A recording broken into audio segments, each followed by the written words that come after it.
This is Chapter 4, Mr. Fitzgibbon's Plow.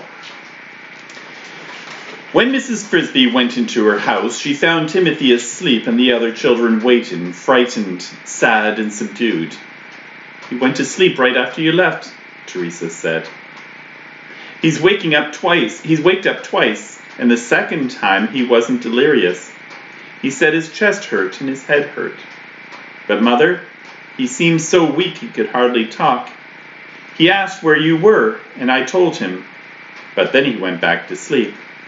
Mrs. Frisby went to where Timothy lay, a small ball of damp fur curled under a bit of cloth blanket.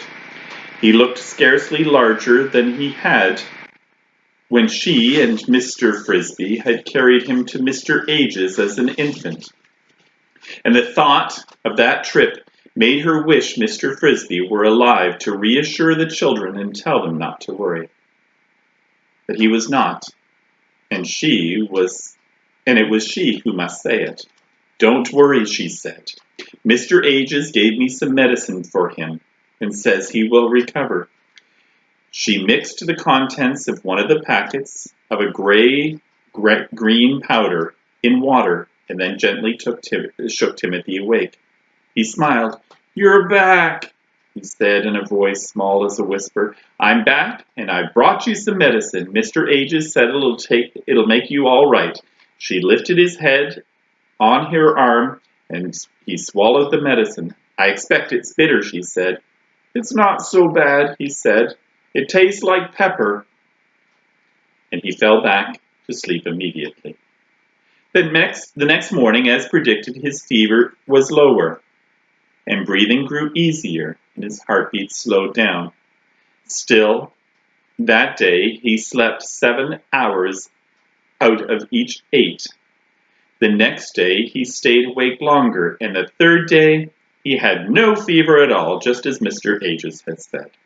However, since Mr. H's had been right in all that, Mrs. Frisby knew he was sure to have been right in the other things he said. Timothy was not really strong yet. He must stay in bed, stay warm, and breathe only warm air. During those 3 days he had stayed close by his side, but on the 4th she felt cheerful enough to go for a walk, and also to fetch some more of the corn from the stump so that they could have it for supper. She went out her front door and into the sunshine and was surprised to find a spring day waiting for her. The weather had turned warm while she had stayed indoors. February was over and March had come in, as they say, like a lamb. There was a smell of dampness in the air as the frosted ground thawed, a smell of things getting ready to grow. It made her feel even more cheerful than before, and she walked almost gaily across the garden. And yet, despite the fine warmth of the day, indeed, in a way, because of it, Mrs. Frisby could not quite get rid of the nagging worry that kept flickering in her mind. It was the kind of worry that, if you push it out of this corner of your thoughts, pops up in that corner, and finally in the middle, where it has to be faced. It was the thought of moving day. Everybody knows that the groundhog comes up from the deep hole where he has slept away the winter, looks around, and if he sees the cold weather is still over, he goes back down to sleep for another 6 weeks. Field mice, like Mrs. Frisby, are not so lucky.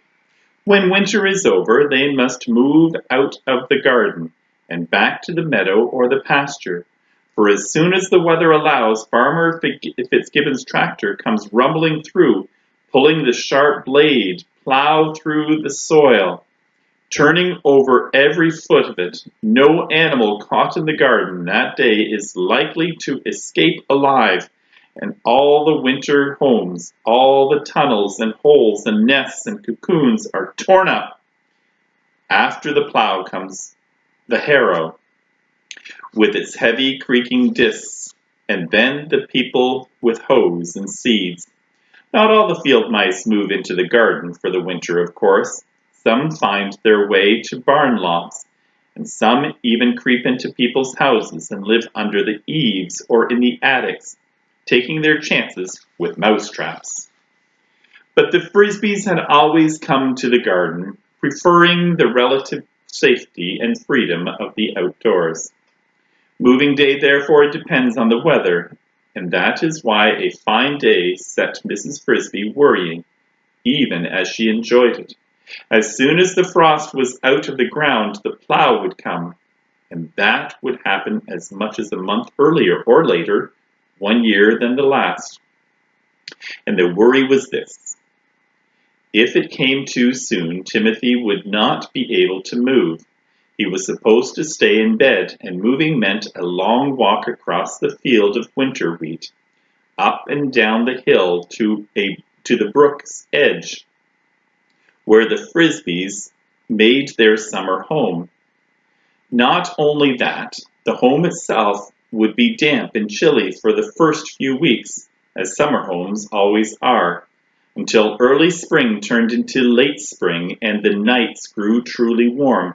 This was something that Mrs. Frisby and the children did not ordinarily mind.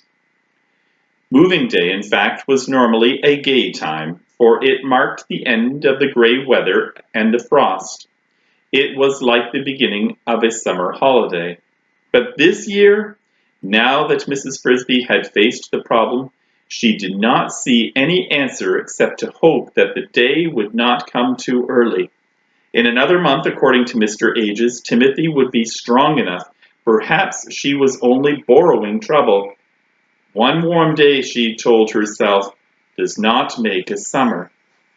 No, nor even a spring. She walked on through the garden and saw ahead of her a small figure she knew.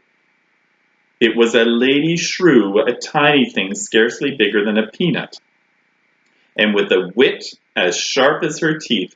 She lived in a simple hole in the ground a few yards away.